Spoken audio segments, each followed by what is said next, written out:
Eu sou o Maurício, o Adonias fez a apresentação formal, e dentro da apresentação formal não consta que eu sou oblato beneditino também, né? Faço parte de uma comunidade monástica que era em Pouso Alegre, agora a nossa comunidade monástica está na Itália, no mosteiro de Nossa Senhora de Barbana, na Itália. Então, sou oblato beneditino, que é o oblato cristão, leigo, sacerdote ou solteiro, que ingressa numa comunidade monástica e faz ali a sua promessa, seus votos.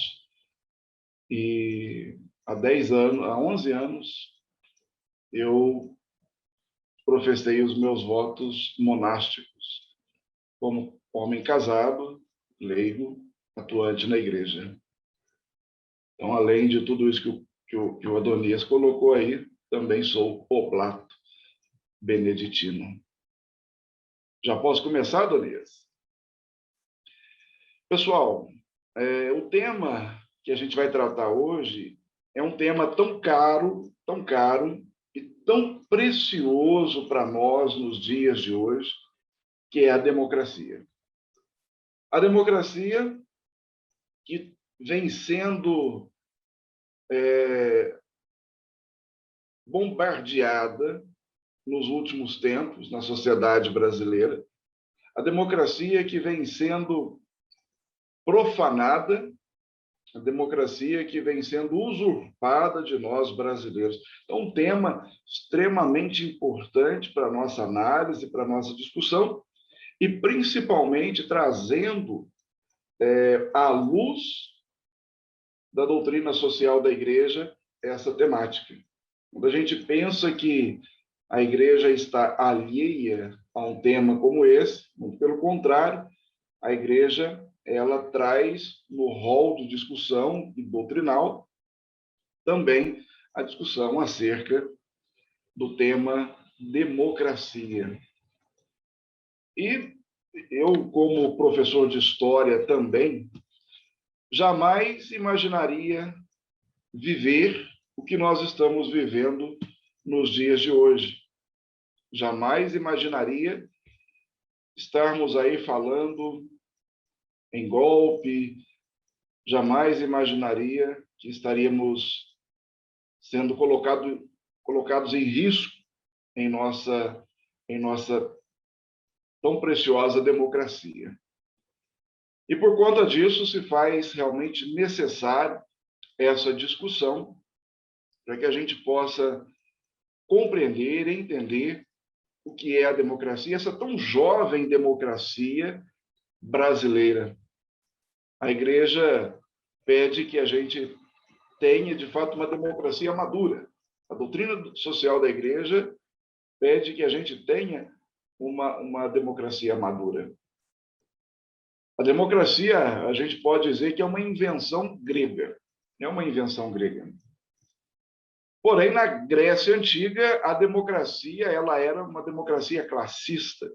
Então, somente alguns poucos, ou uma aristocracia, né? Aristói, poucos, cracia, governo de poucos, somente uma aristocracia participava do processo democrático.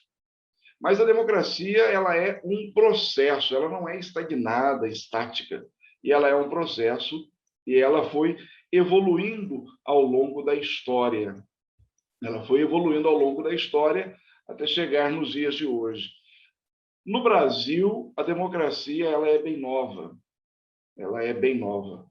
Nós tivemos uma longa história imperial, né, ligado a Portugal e depois com o processo de independência em 1822. No Brasil imperial jamais se falava em democracia.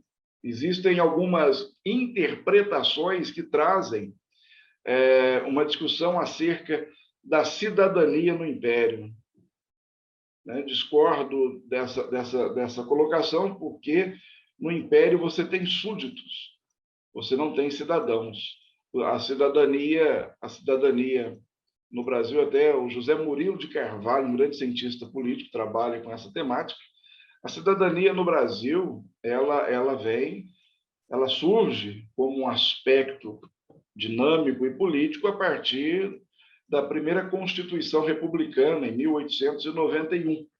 Então, a partir daí, a gente pode começar a falar de cidadania, talvez de democracia, né? Porque na República Velha nós tivemos ali, até o próprio nome diz, República Velha. A república que se faz no Brasil, que surge no Brasil em 1891, é uma república viciada com aqueles aspectos estruturais ainda da velha política do Império. Por isso, República Velha.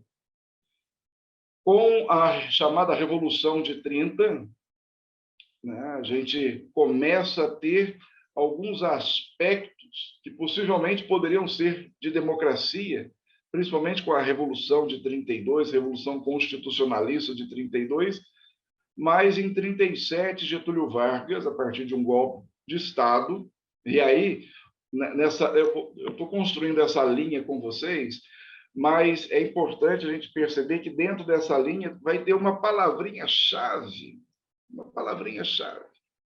Sempre eles. Quem? Os comunistas. Os comunistas. Então, em 37, Vargas dá o golpe a partir de uma fake news, Vargas dá o golpe de Estado e coloca ali o Estado Novo, um governo autoritário, a ditadura de Vargas, sob o pretexto que os comunistas iam atacar o Brasil. Então, de 37 a 45, Vargas instaura no Brasil uma ditadura. E essa ditadura ela cai a partir de 45, porque as democracias vencem no mundo. As democracias elas vencem o fascismo, o nazismo, a partir da Segunda Guerra Mundial, e Vargas perde força diante disso. A partir de 45, nós temos um processo democrático, mas é um processo democrático tutelado. Processo democrático tutelado porque, a partir de 45, alguns partidos políticos puderam sair da ilegalidade, mas o Partido Comunista não podia aparecer. Tinha que ficar na clandestinidade. Que democracia é essa? Né? Então, de 45 a 64, nós temos ali praticamente um período democrático, mas uma democracia que eu costumo chamar de democracia tutelada. Em 64, o golpe militar, né, o sonho de um processo democrático, ele desaparece novamente. Somente a partir de 85, e principalmente com a Constituição de 88, nós temos, de fato, a construção sólida da democracia brasileira. Por isso, eu jamais imaginaria que nós vivêssemos, que nós estamos vivendo nos dias de hoje, com essa crise política toda. Uma democracia que já está praticamente consolidada a partir das suas instituições, mas, infelizmente, né, com um processo político construído, nós temos aí o grande risco da perda, novamente, da nossa tão jovem democracia. Eu vou colocar um texto aqui para vocês.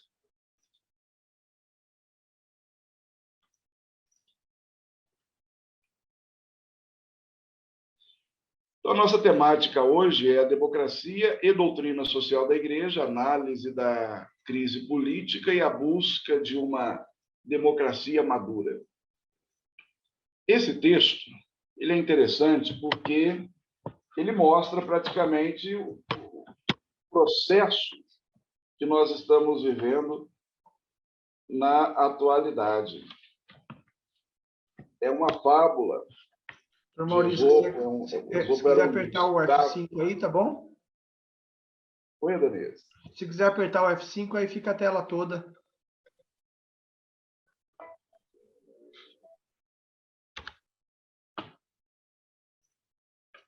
Ok. Certo?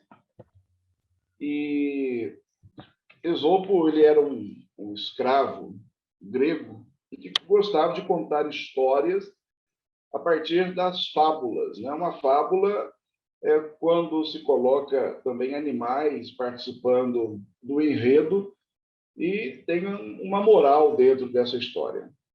Então, a história diz assim: surgira uma séria disputa entre o cavalo e o javali. Então, o cavalo foi até um caçador e pediu ajuda para se vingar do javali. O caçador concordou, mas disse: se deseja derrotar o javali, você deve permitir que eu ponha esta peça de ferro entre as suas mandíbulas, para que possa guiá-lo com estas rédeas e que coloque esta sela nas suas costas, para que possa me manter firme enquanto seguimos o inimigo. O cavalo aceitou as condições e o caçador logo o selou e o bridou. Assim, com a ajuda do caçador, o cavalo logo venceu o javali e então disse: agora desça e retire estas coisas da minha boca e das minhas costas. Não tão rápido, amigo, disse o caçador. Eu tenho sob minhas rédeas. Eu tenho você sob minhas rédeas e esporas, e por enquanto prefiro mantê-lo assim. A história, ela mostra para nós um acontecimento dos nossos dias, O processo democrático, ele permite que a gente faça certas alianças. O processo democrático, muitas vezes, a partir do seu pragmatismo, ele permite que se construam certas alianças para se atingir determinados fins. Mas quando nós assumimos determinados riscos com as alianças, o preço ele é muito alto. O preço é muito alto. A democracia, ela permite que isso aconteça. Né? E o cavalo, que pediu ajuda ao caçador, saiu vitorioso, mas ficou aí na dependência do caçador. O que foi o golpe de 64? Foi justamente isso. A elite política civil pede ajuda aos militares e os militares ficariam apenas algumas semanas no poder, entregariam o poder aos civis. E o que aconteceu, né? Foram 21 anos aí de uma ditadura militar. Então, esse é o grande risco dos acordos feitos no processo democrático. Também a criação de outsiders dentro da política, né? Aqueles indivíduos que aparecem na política e que são verdadeiros apolíticos.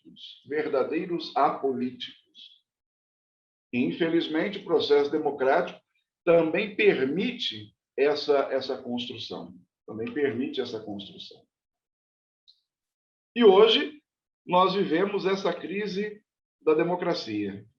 Democracia representativa no Brasil, ela se consolida, ela se estabelece a partir da Constituição de 88.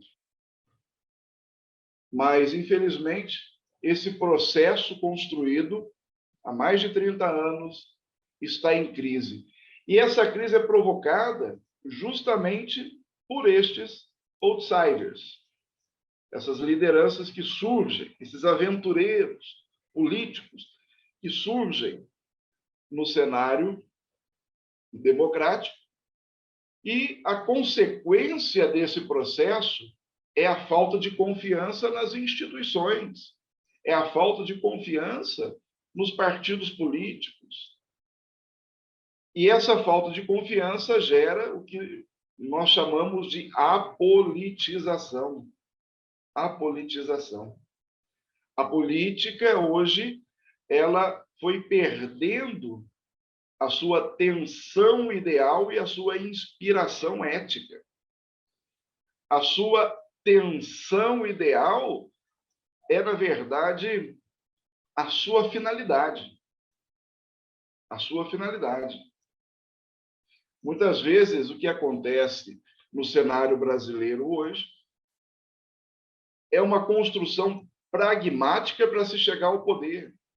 Então, a política foi perdendo a sua tensão ideal, que é a construção do bem comum. Né? Luta-se pelo poder, simplesmente pelo poder. Então, a política perde essa tensão ideal e a sua inspiração ética. E quando se perde esse processo todo, se constrói cenários corruptíveis. Se constroem cenários corruptíveis. Então, a grande questão, a democracia no Brasil está em crise? Sim, numa crise profunda, E é doentio. Eu coloco aqui como patologias políticas da atualidade. Patologias políticas da atualidade. Duas patologias políticas. A antipolítica, criada por estes outsiders políticos, né, dessas lideranças aventureiras, que gera, de fato, um grande desestímulo pela política, um desinteresse pela política. E aí a classe política, ela é mal vista. Toda a classe política é mal vista. O grande desafio hoje de quem tem mandato é reverter esse quadro. É um grande desafio hoje reverter esse quadro, porque nós não construímos o bem comum fora da política. Fora da política, nós não conseguimos construir o bem comum. Nós construímos o bem comum a partir da política. A partir da política.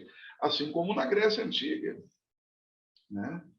Política, polis, onde as pessoas se reuniam para discutir o bem comum, na ágora, na praça pública. Então, a política, ela é um instrumento ideal que nós temos para a construção do bem comum. Então, nós não podemos jamais compactuar com esse discurso apolítico, ou esse discurso antipolítica. Né? Porque a partir do momento que a gente faz esse discurso, a gente está sendo político. A política é inerente à nossa condição humana. E uma outra patologia presente é o populismo. Populismo é um conceito muito genérico. Os intelectuais de Minas Gerais não gostam muito de usar esse termo populismo, principalmente o pessoal que estuda a ciência política ali ligada à Universidade Federal de Juiz de Fora. O pessoal não gosta muito de usar esse termo populismo. Esse termo populismo ele vem com os pesquisadores da USP, de São Paulo. O populismo, na verdade, ele tenta explicar tudo. Né? Se você pegar Vargas era populista, aí vem Juscelino, também tem caráter populista, FHC vai ser populista, o Lula vai ser populista, o Bolsonaro vai ser populista, mas tem um aspecto importante para a gente entender o conceito de populismo, né? Porque a gente confunde muitas vezes o populismo com aquele que é popular. Mas o populismo tem um viés interessante, que é o seguinte: o populismo tem uma relação direta com o povo. Né? Todo político deve ter uma relação direta com o povo, isso é óbvio. Né?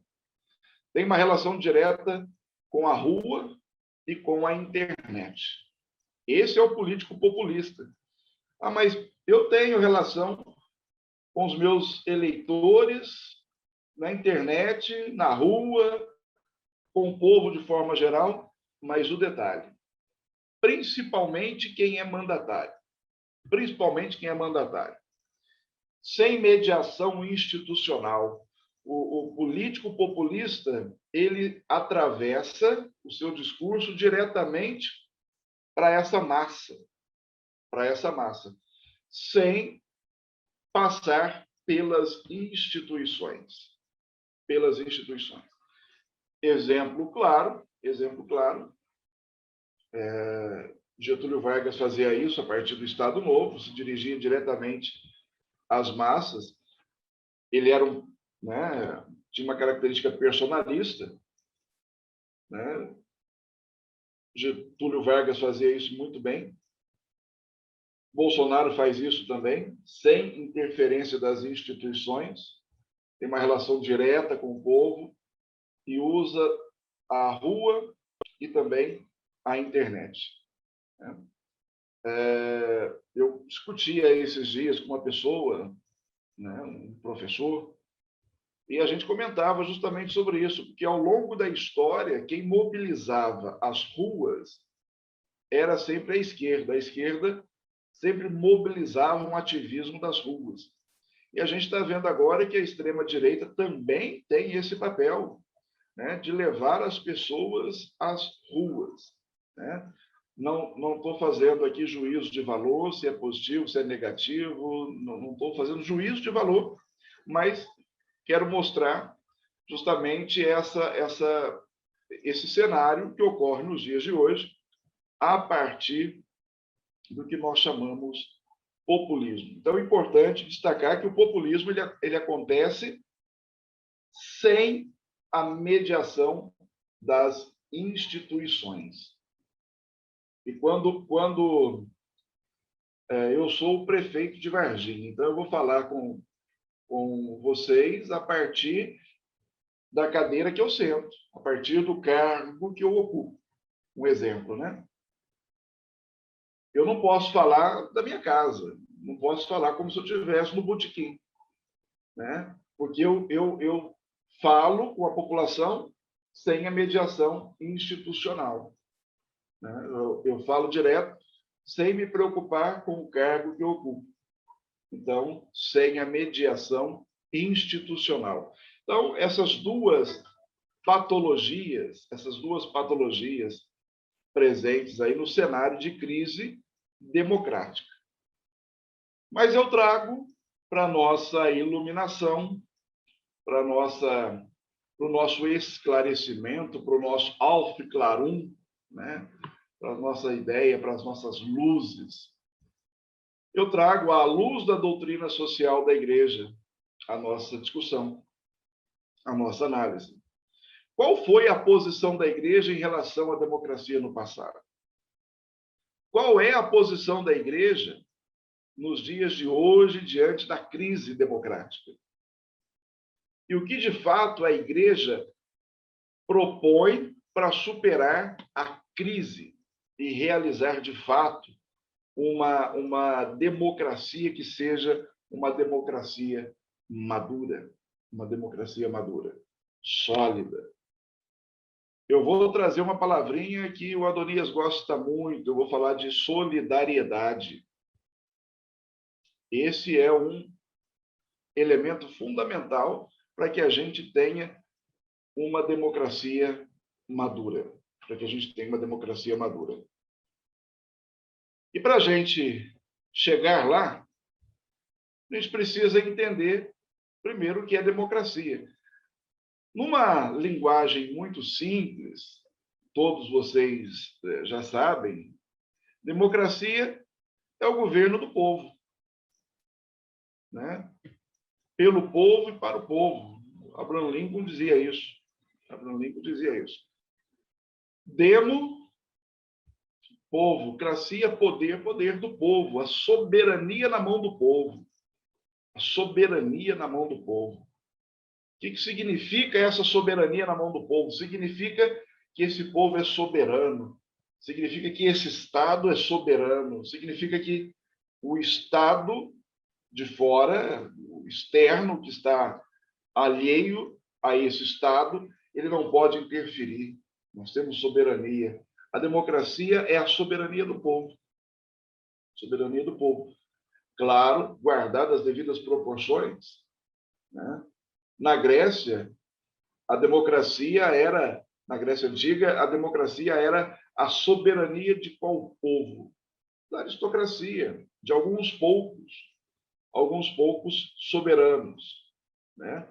Excluindo mulheres, escravos, crianças, jovens, que não estavam inseridos no processo democrático, né? Então, a Constituição de 1988, a nossa chamada Constituição Cidadã, ela traz para nós um princípio democrático. A nossa Constituição se funda nesse princípio. E, a partir do momento que ela se funda nesse princípio, ela estabelece elementos importantes para a construção do processo democrático. Era evidente que, em 1988, não aconteceria de imediato, como um passe de mágica, todos esses elementos na sua integralidade. Eu costumo dizer que o nosso processo, a nossa democracia, está num processo. Nós estamos caminhando ainda num processo, né? Muita gente fala que a nossa Constituição tem que ser mudada, muita gente fala que a Constituição, nós precisamos de uma nova Constituição. Não precisamos de uma nova Constituição. Precisamos, sim, efetivar o que a Constituição de 1988 ela nos apresenta. Ela estabelece os direitos sociais, os direitos individuais, a liberdade. Briga-se tanto hoje com a liberdade. Nós vamos ver que a liberdade é um ponto importante da crise democrática. A segurança, o bem-estar, o desenvolvimento, a igualdade e a justiça. Tudo isso na construção de uma sociedade livre, de uma sociedade justa, de uma sociedade fraterna e, principalmente, viu, Adonias, de uma sociedade solidária. Solidária, sólida. Sabe aqueles bancão de roça, Adonias? Aqueles bancão de roça? Você senta naquele bancão de roça, 6 mais 4, 5 pessoas sentam naquele banco de roça, ele é sólido, ele te sustenta, né? É isso que nós precisamos, criar uma sociedade livre, justa, fraterna e sólida. Solidária, capaz de sustentar todos estes princípios que a nossa democracia traz para nós. A democracia ela é um processo de conquistas. Então, a democracia ela não surge hoje com a sua efetividade. Ela precisa de um tempo para ir se processando. Por isso, afirmamos que a democracia é um processo de convivência social. Quando eu falo que é um processo de convivência social, eu estou extrapolando o processo político. Eu estou extrapolando esse processo político. Porque eu preciso aprender a democracia dentro de casa. Se dentro de casa eu sou autoritário, como que eu vou viver a democracia na sociedade? Se dentro de casa eu não tenho diálogo, como que eu vou viver o diálogo democrático na sociedade? Então, é um processo de conquista. É conquista minha, é conquista sua, é conquista coletiva. A democracia é um processo de convivência social em que o poder ele sai do povo. Há de ser exercido direta e indiretamente pelo povo e em proveito do povo. Aqui, de maneira bem mais rebuscada, aquilo que Abraham Lincoln dizia. A democracia é o governo do povo, exercido pelo povo e em proveito do povo. Mas, para que isso aconteça, eu preciso estabelecer uma convivência social. Eu preciso conviver democraticamente no meu trabalho, eu preciso conviver democraticamente na minha escola, eu preciso conviver democraticamente na minha família, eu preciso conviver democraticamente na minha escola. Mas se em todos esses ambientes eu não vivo a democracia, mas eu vivo, de certa forma, um autoritarismo, dificilmente eu vou viver a democracia no espaço público, no espaço da política. No espaço da política. Né? Então, mais uma vez eu reforço isso, a democracia é um processo de convivência social. De convivência social.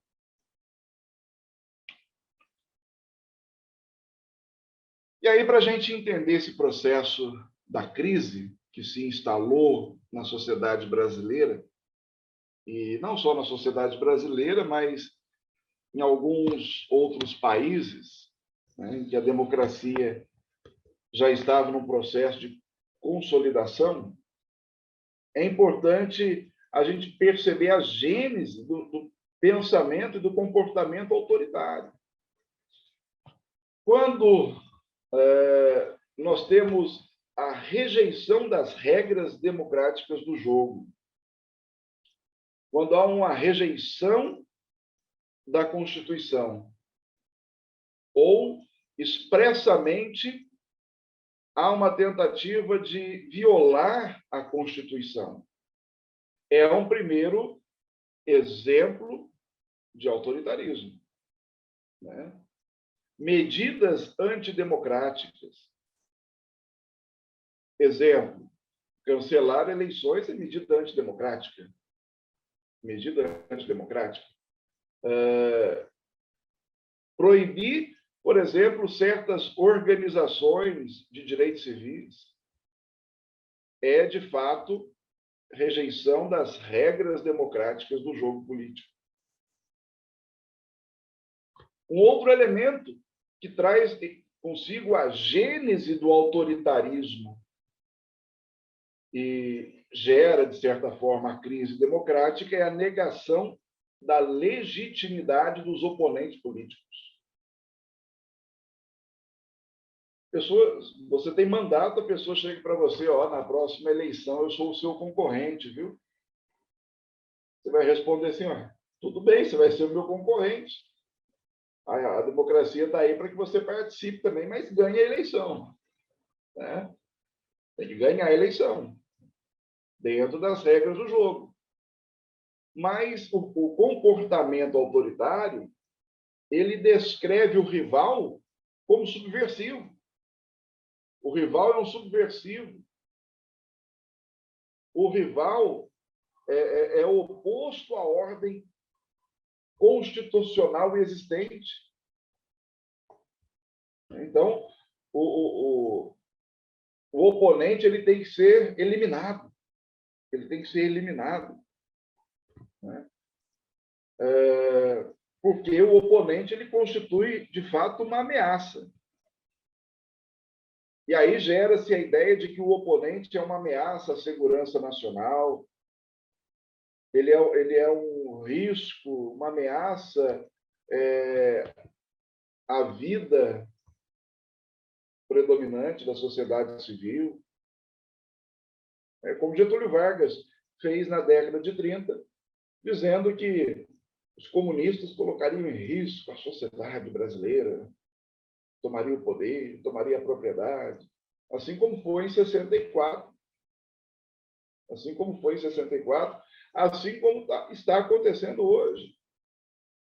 A gênese do pensamento autoritário, Hannah Arendt vai trabalhar isso também, a gênese do pensamento autoritário precisa criar inimigos que possam ser combatidos. Né? E aí, sem fundamentação, sugere-se que os rivais sejam agentes estrangeiros, começa a se criar teoria da conspiração. Outro elemento importante, tolerância ou encorajamento à violência. o pensamento autoritário não cria aspecto dialogal, mas cria o encorajamento à violência. Gangues armadas, milícias, forças paramilitares, né? Patrocina ou estimula, né, o ataque a multidões.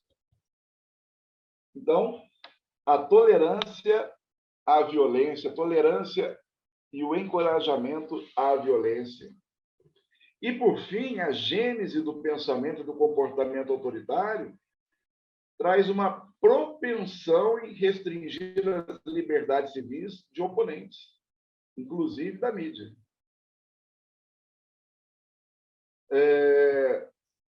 Nós vemos isso hoje acontecendo de maneira muito clara. De maneira muito clara.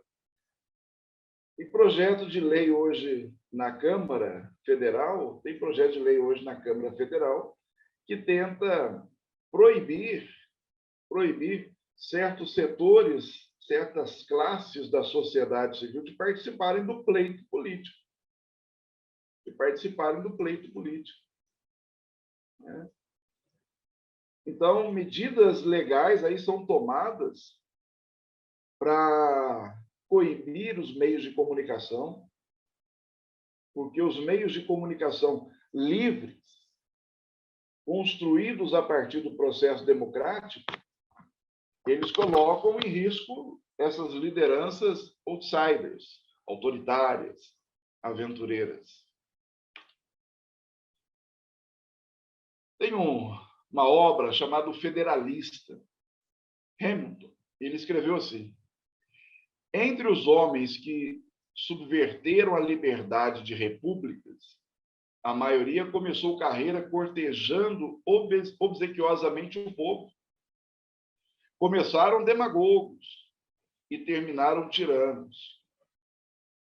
Ou seja, subverter a liberdade das repúblicas é trabalhar com um pensamento autoritário, mas de maneira disfarçada, de maneira demagógica.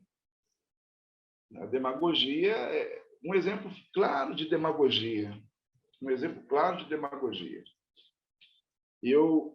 Eu estava, certa vez, no Nordeste, no projeto da Universidade Solidária, interior da Bahia, numa cidadezinha que não tinha água, não tinha nem poço artesiano, as pessoas tinham dificuldade para tomar água.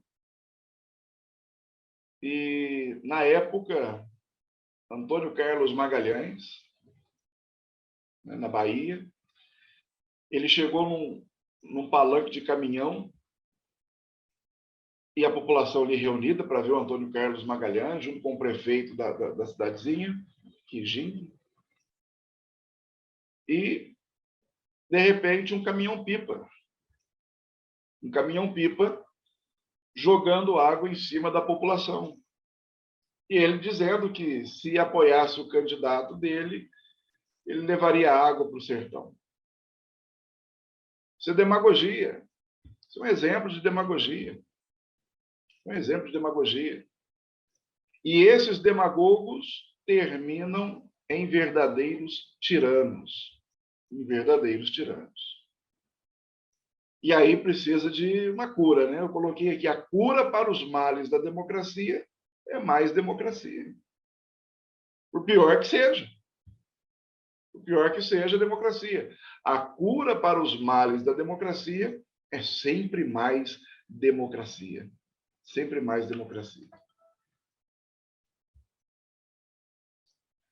E aí, pessoal, a democracia ela tem regra. A democracia tem regra.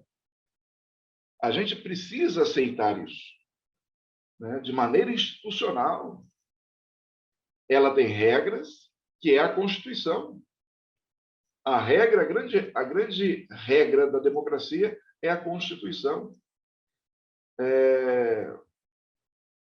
Tem um pensador alemão, que a gente estuda, né, no constitucionalismo, Kelsen. Kelsen, né, faz uma pirâmide e nessa pirâmide ele coloca lá em cima a Constituição. O que está abaixo da Constituição? Todos nós. Todos nós estamos abaixo da Constituição. Mas se a gente pega o regime absolutista monárquico, primeiro você tem o monarca. E abaixo do monarca você tem a lei. Então, o monarca está acima da lei. Mas no constitucionalismo democrático, a Constituição está acima de todos. Então, a democracia tem regras. Qual é a grande regra da democracia? A Constituição. E a democracia, além de ter regras, tem árbitros. Quem são os árbitros? Os tribunais. Os tribunais. Hoje, a gente vê uma discussão muito grande em torno do fechamento do STF. Se as pessoas que dizem isso, que levantam essa bandeira, soubessem o que estão falando, elas parariam imediatamente de falar isso, né? Eu costumo dizer, como Jesus, Pai, perdoai-lhes, eles não sabem o que fazem, não sabem o que dizem. Eles não sabem o que dizem. Então, a democracia precisa de regras e precisa de árbitros, né? E aí, pessoal, quando o assunto é STF, eu tenho decisões do STF que eu não concordo. E aí, quando eu não concordo, eu faço o quê? Recorro. Recorro. Simples assim, né?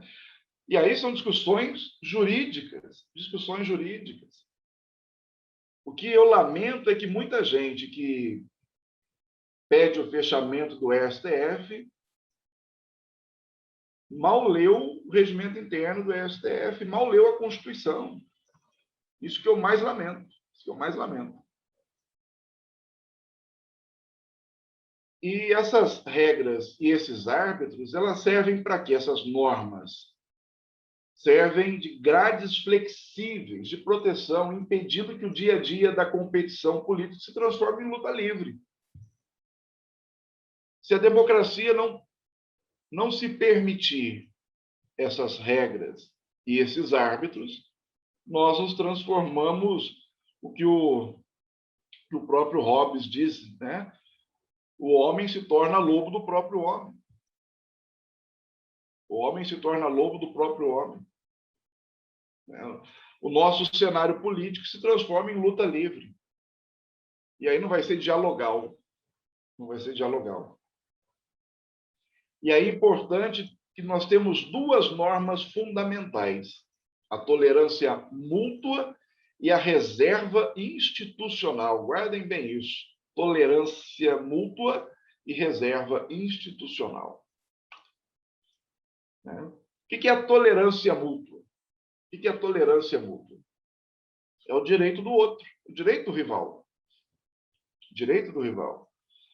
O outro pode jogar pelas mesmas regras institucionais, o outro pode competir pelo poder e governar. É aquilo que eu disse. Olha, eu sou seu concorrente. Beleza, vamos ganhar. Vamos ganhar. Né? Essa tolerância mútua dentro da democracia é a disposição dos políticos de concordarem em discordar. Então, nós concordamos em discordar. Não tem mal nenhum em discordar. Não tem mal nenhum em discordar. É salutar poder discordar. O perigo é o pensamento único. Você tem que pensar assim, você tem que andar assim, você tem que ouvir isso, você tem que comer aquilo, né? Mas a disposição de concordar em discordar é salutar, é crescimento, é crescimento. E a reserva institucional? A reserva é controle, autocontrole. A reserva é ser paciente, cometido. tolerante. E a reserva institucional é, na verdade, uma ação importante que limita o uso de um direito legal. Ou seja, eu impeço uma ação a partir de uma legalidade institucional. Ou seja, eu evito ações que, embora respeitem a letra da lei, violam claramente o espírito da lei. Um exemplo claro disso,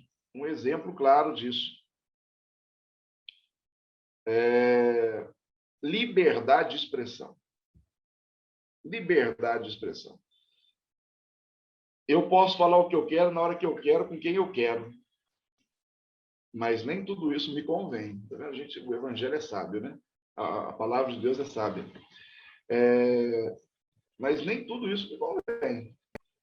Nem tudo isso me convém. A Márcia está me ouvindo aí, vai concordar comigo, né, Márcia? A palavra de Deus traz essa sabedoria. Felizmente, tem muitos cristãos que não estão ouvindo a palavra de Deus.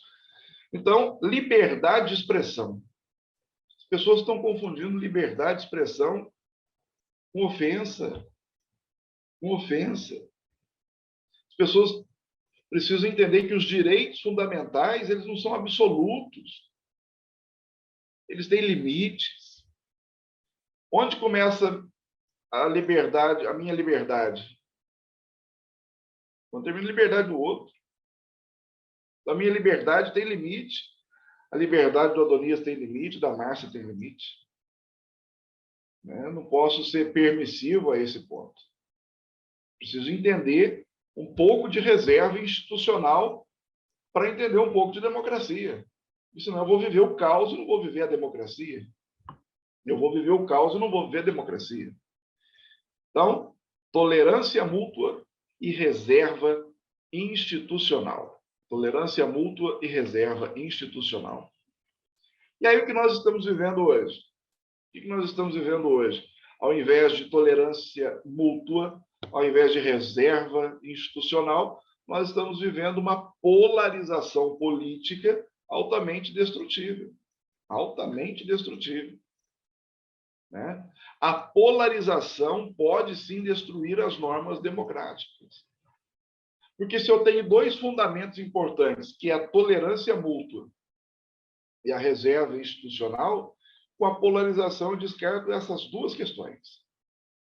Por quê? Porque quando as diferenças socioeconômicas, raciais e religiosas dão lugar a sectarismo extremo, aí eu perco o mínimo de senso que eu tenho, o mínimo de senso democrático que eu tenho. As sociedades, ao invés de se integrarem, as sociedades vão se dividir em campos políticos opostos, com visões de mundo diferentes. Mas não só diferentes, mas como excludentes, porque eu vou excluir o outro, que é diferente de mim. E aí torna-se difícil de sustentar a tolerância, torna-se difícil de sustentar a própria democracia num cenário de polarização, que é o cenário que nós estamos vivendo nos dias de hoje. Mas eu acho engraçado que existe uma polarização em algumas regiões do mundo, polarização onde eu sei a causa. Mas no Brasil, muitas vezes, existe uma polarização onde as pessoas não sabem a causa.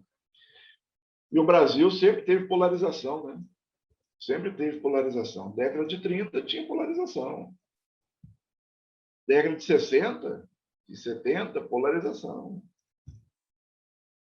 Né? E quais as consequências das polarizações ao longo da história? Autoritarismo, ditaduras. Essas foram as consequências ao longo da história. Né? Agora, trazendo tudo isso para nós, trazendo tudo isso aqui para nós, Deixa eu só ver aqui que apareceu algumas coisas aqui. Está aparecendo aí, Doniz?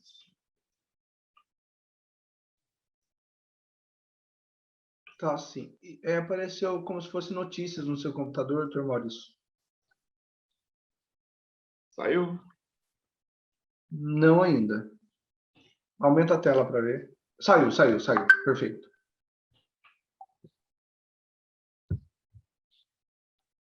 Deixa eu pensar.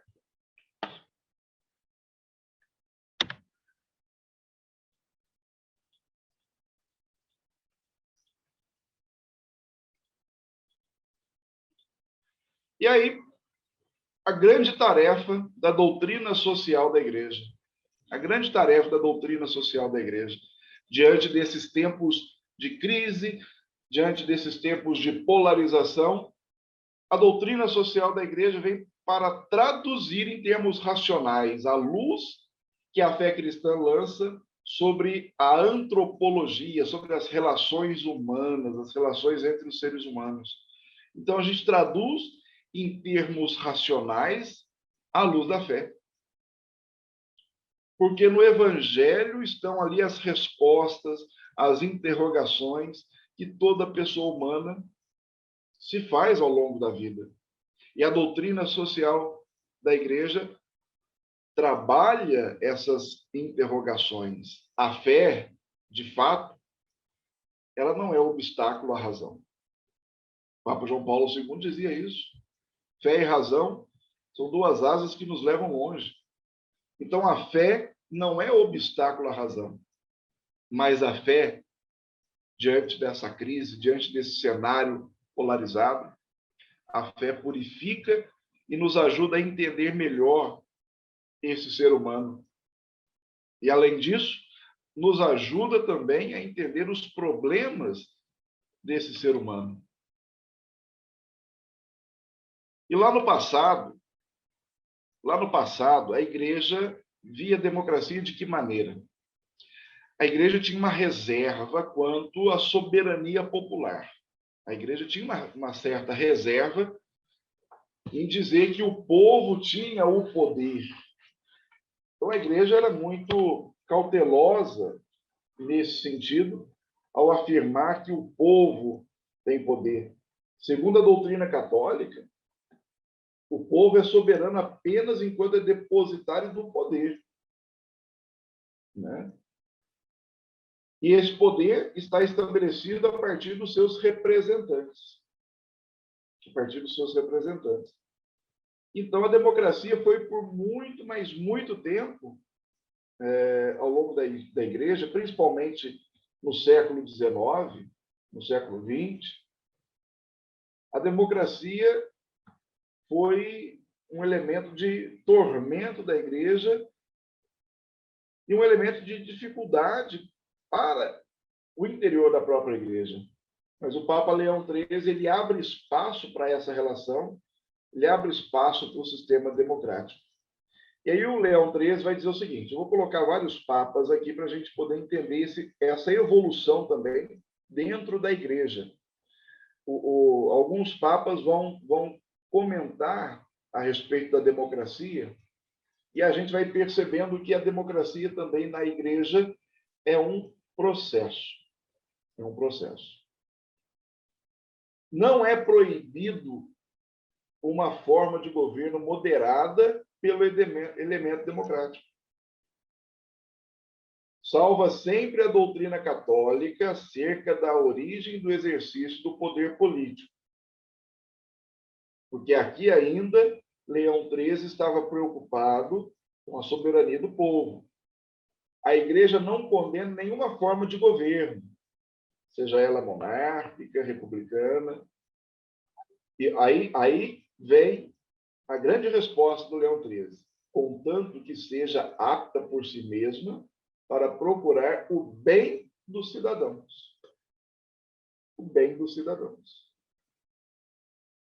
A igreja não condena nenhuma forma de governo, contanto que trabalhe para o bem comum. Contanto que trabalhe para o bem comum. Mas, a partir de Pio XII, a democracia já não causa dificuldades mais para a igreja. Depois, a Gaudium et Spes, com o Concílio Vaticano II, vai dizer que a igreja não está ligada a nenhum sistema político.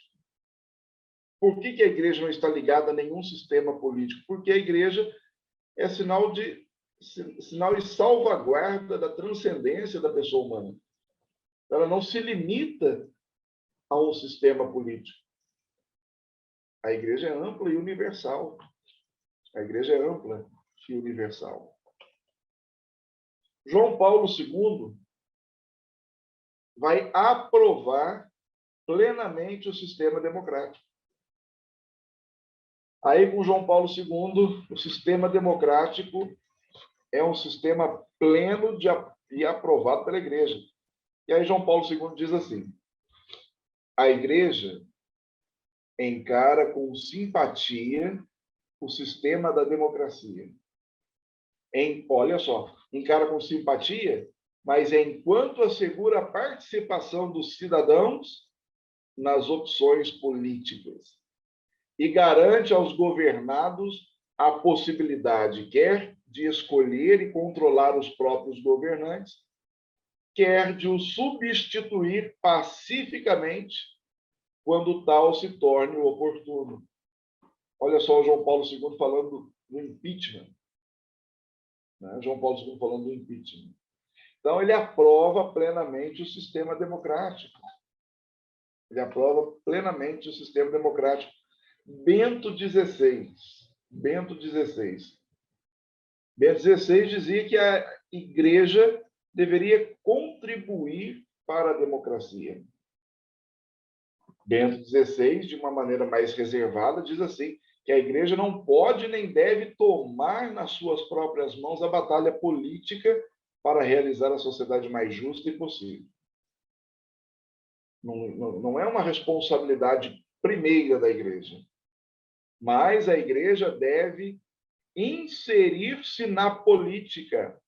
Olha que interessante. A igreja deve inserir-se na política a partir de mim, da Adonias, da Márcia, da Marina, da Cidinha, né? De todos nós, do professor Cleiton. A igreja deve inserir-se na política pela via da argumentação racional. Olha a importância de buscarmos nos textos que fundamentam a doutrina social da igreja esse aspecto importante da via política e da via democrática. Porque enquanto muitos cristãos católicos abominam a vida política, o próprio Papa está dizendo: nós devemos nos inserir na política pela via da argumentação racional e não pelas lutas polarizadas, não pelas brigas que não promovem o bem comum, não pelas brigas que promovem o bem comum. Então, vejam a importância de se ir à fonte nesses textos da doutrina social da igreja. Precisamos ir à fonte. Paulo VI já exortava os cristãos a não se contentarem com uma forma qualquer de democracia. Ou seja, porque se você trabalha uma forma qualquer de democracia, uma democracia que pode se tornar tirânica, então Paulo VI já alertava sobre esse risco.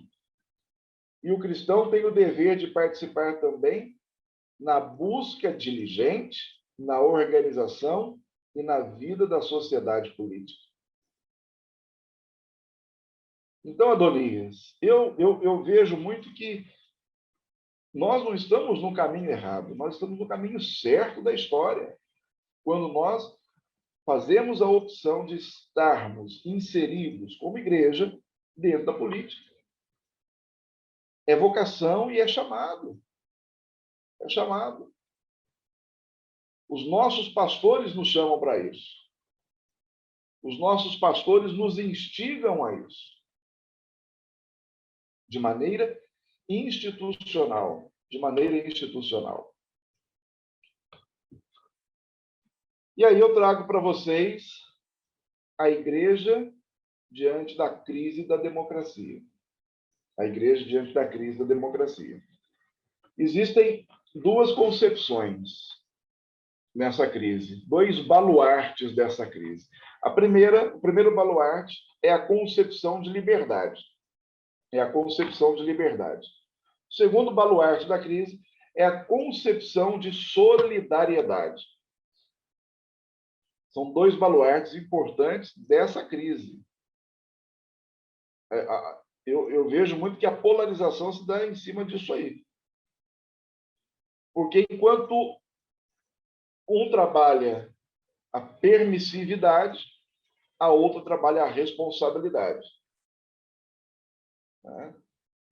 Vamos entender um pouquinho isso a partir dos modelos democráticos que nós temos. E eu trouxe dois modelos democráticos, onde a igreja ela abre mão, né, para dizer que tanto um quanto o outro precisa estar inserida na construção do bem comum.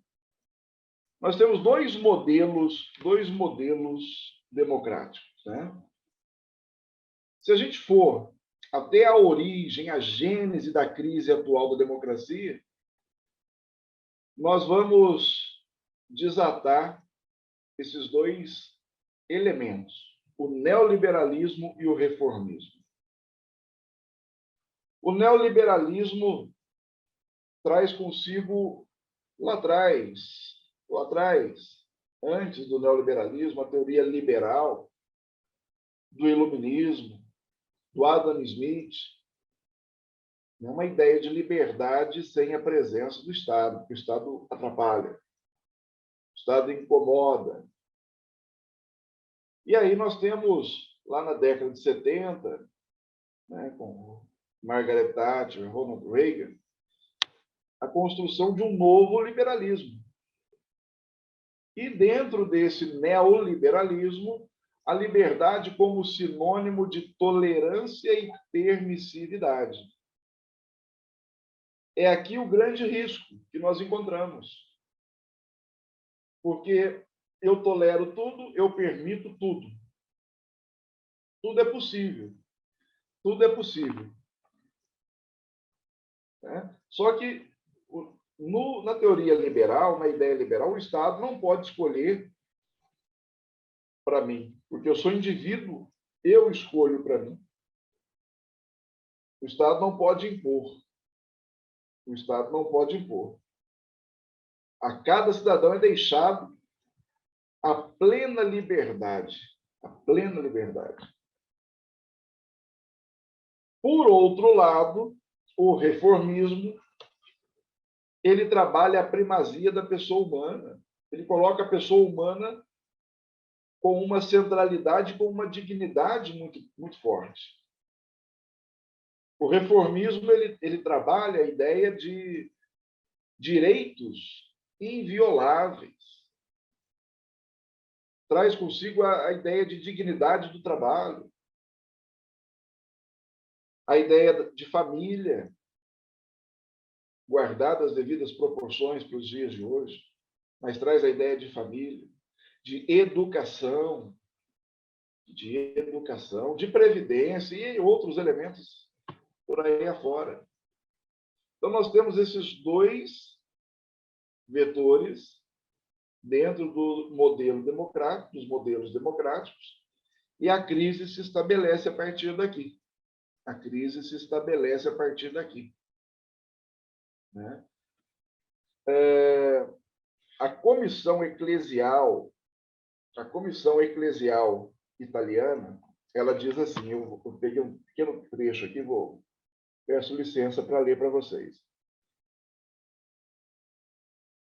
Se faltarem regras de convivência claras e legítimas, ou se estas não forem aplicadas, a força tende a prevalecer sobre a justiça, o arbítrio sobre o direito, com a consequência de que a liberdade é posta em risco até desaparecer.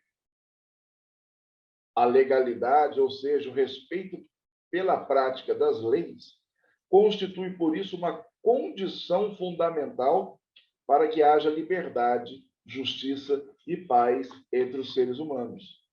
Então, eu não posso trabalhar uma liberdade tolerante e permissiva sem a legalidade. Vocês querem ver um exemplo da semana passada que aconteceu no Brasil? E me vem isso porque é justamente essa ciranda de poder que ocorre no Brasil, infelizmente, porque o presidente vai às ruas, provoca a grande massa da população, depois um ex-presidente escreve uma carta tentando pacificar a situação, e aí nós trabalhamos com essa questão da tolerância e da permissividade. Então, eu xingo a mãe do meu amigo, eu chamo ela com todos os palavrões possíveis, né? Firo com palavras e atos, mas eu peço desculpa e não me acontece nada. Então, essa é a liberdade como sinônimo de tolerância e permissividade. Né? Então, essa briga entre esses dois polos, do liberalismo e do reformismo. E aí, João Paulo II vai dizer para nós que é muito danosa a aliança entre a democracia e o relativismo ético. O que é o relativismo ético? É dizer que tudo é possível. É a generalização. É a generalização. Eu começo a relativizar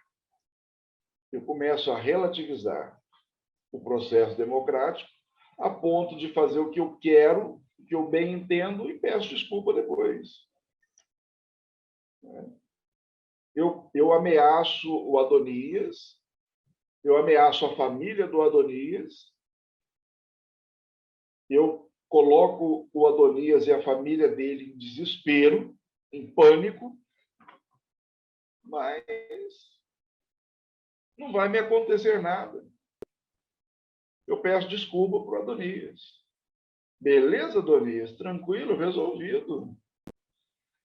Se não existe nenhuma verdade última que guie e oriente a ação política, que se todas as verdades são válidas, inclusive a verdade de defender a morte de pessoas, se todas as verdades são válidas, eu defendo a morte de pessoas, eu posso defender a morte do nascituro, né? Porque todas as verdades são válidas. É isso que João Paulo II está dizendo.